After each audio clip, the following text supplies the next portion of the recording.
Hello दोस्तों, Shiv Shakti English academy पर मैं आपका वेलकम करता हूं। तो जैसा कि आपको पता है कि हर शाम को 8 से 9 बजे के बीच में हम हर दिन नई वीडियो लेके आते हैं और मेरा ये संकल्प है कि भारत के हर बच्चे को मुझे इंग्लिश बोलनी सिखानी है जिसको नहीं आती, और सिर्फ भारत के नहीं पूरे विश्व के।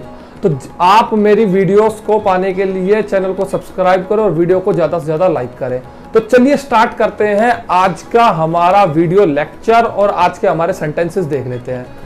तो आज के हमारे जो सेंटेंसेस है, again this is related to the time and travel and distance and direction. ठीक है, तो हमारा पहला सेंटेंस है when do we leave. When do we leave.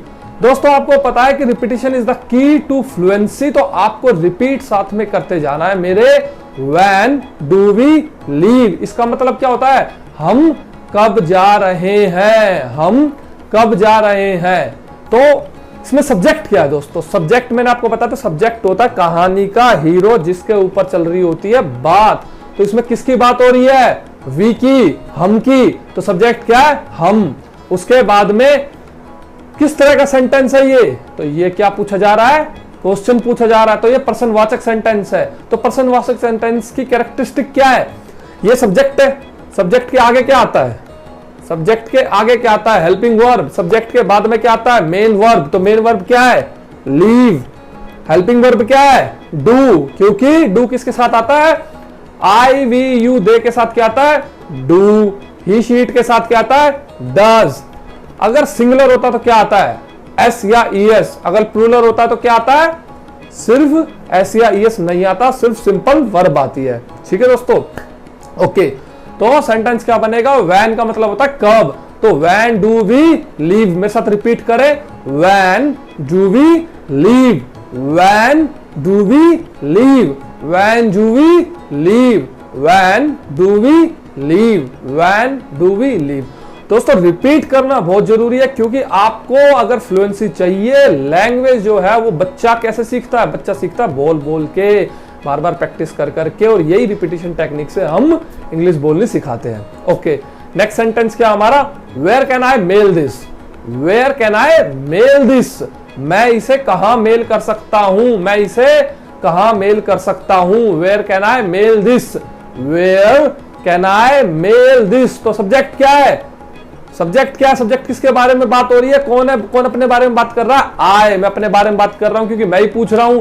किससे पूछ रहा हूं? किसी सेकंड पर्सन से पूछ रहा हूं। So where can I mail this. तो किस तरह का सेंटेंस है? अगेन क्वेश्चन पूछा जा रहा है। तो सब्जेक्ट से पहले क्या आया? कैन। हेल्पिंग वर्ब क्या है? Can. Where can I mail this. Verb क्या है? मेल, मेल करना। ठीक है, इसे मेल करना होता है कि जैसे ईमेल हम करते हैं या पोस्ट करते हैं तो उसको मेल बोला जाता है। ठीक है, MAIL, मेल। ये MALE नहीं है। मेल एक होता है, एक मेल का मतलब होता है पुरुष, उससे इसको कंफ्यूज ना करें। ये है MAIL, मेल। मेरे साथ रिपीट करें। Where can I mail this. Where can I mail this. Where can I mail this. Where can I mail this. Where can I mail this. Okay, very good. ऐसे repeat करते रहे और साथ साथ में नोट्स भी करते रहे इन सेंटेंसेस को, क्योंकि जितना आप नोट करेंगे, जितना आप इनको बार बार रिपीट करेंगे, आपकी फ्लुएंसी में बहुत ज्यादा इंप्रूवमेंट आएगा। This is my guarantee to you. Okay, what is our next sentence? Where is she from. Again किस तरह का सेंटेंस है? क्वेश्चन पूछा जा रहा है। सब्जेक्ट कौन है? सब्जेक्ट बताओ जल्दी से मुझे, फटाफट आप सब्जेक्ट बताओ कि सब्जेक्ट कौन है? सब्जेक्ट कौन है? सब्जेक्ट है शी। शी किसके लिए इस्तेमाल होता है? लड़की के लिए। लड़की के लिए क्या इस्तेमाल करते हैं? शी। तो ही किसके लिए इस्तेमाल होता है? ही होता है लड़के के लिए। अगर मैं बोल रहा हूं तो मैं क्या इस्तेमाल करूंगा? आई। बट अगर कोई मेरे लिए बोल रहा है तो क्या इस्तेमाल करेगा? He, because I am a boy. तो मेरे लिए इस्तेमाल होगा हिम। अगर मैं लड़की होता तो क्या इस्तेमाल होता? हर या शी।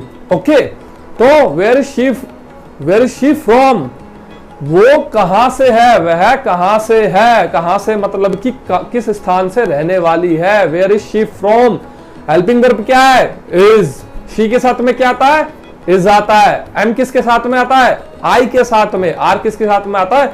यू के साथ में। दोस्तों मेरे साथ बने रहे, मैं आपको इंग्लिश बोल सीखना सिखा के ही छोड़ूंगा। ये मेरी आपसे संकल्प है, ये मेरा खुद से संकल्प है और आपसे मेरा प्रॉमिस है। ओके, तो रिपीट करें सेंटेंस को। वेयर इज शी फ्रॉम, वह कहां से है। Where is she from, where का मतलब होता है कहां से। Where is she from, where is she from, where is she from, where is she from, where is she from. Okay, very good. Next sentence क्या है। Where is a bathroom, bathroom क्या होता है, जहां पर हम नहाते हैं उसे हम क्या बोलते हैं, बाथरूम। बाथ मतलब नहाना और रूम मतलब रूम जो होता है, किसी भी स्थान को हम रूम बोलते हैं, जो भी ये क्लोज स्पेस होता है उसको रूम बोलते हैं। तो बाथरूम जिसमें नहाने का स्थान। तो where is a bathroom, bathroom कहाँ है। Where is bathroom, where is bathroom, where is bathroom. दोस्तों रिपीट करें, where is bathroom, where is bathroom. आप किस किस किस तरीके से पूछ सकते हैं। आप कह सकते हैं where is drawing room, where is kitchen, है ना, where is Ram, where is Shyam, where is Rakesh. आपको बेसिकली क्या है कि जब आप रिपीट करेंगे सेंटेंसेस को तो आपके ब्रेन के अंदर में मेमोरी बनेगी, उसके बाद में इंफॉर्मेशन आप ऐड ऑन करते चले जाना। आपका जो दिमाग है वो बहुत स्मार्ट है दोस्तों। Believe me, this is the method I learn English language in my life. और उसी तरीके से आपको भी लर्न करनी है और आप करेंगे, ये मेरा विश्वास है आप में भी और मुझ में भी। तो where is bathroom, where is bathroom, where is bathroom, where is bathroom, where is bathroom. Very good, ऐसे ही रिपीट करते रहे। नेक्स्ट सेंटेंस क्या है। विल यू रिमाइंड मी, क्या तुम मुझे याद दिलाओगे। विल यू रिमाइंड मी, किसको याद दिलाना है, मुझे। तो क्या आएगा, विल यू रिमाइंड आई। नहीं दोस्तों, आई नहीं आएगा। आई तब आता है जब आई सब्जेक्ट होता है। यहां सब्जेक्ट क्या है, मुझे सब्जेक्ट बताओ इस सेंटेंस के अंदर। सब्जेक्ट क्या है, सब्जेक्ट है यू। सब्जेक्ट क्या है, यू। और ऑब्जेक्ट क्या है, किसको क्या करना है, किसके ऊपर, उसको क्या करना है, रिमाइंड किसको कराना है, मुझे। तो मैं क्या हूं, मी।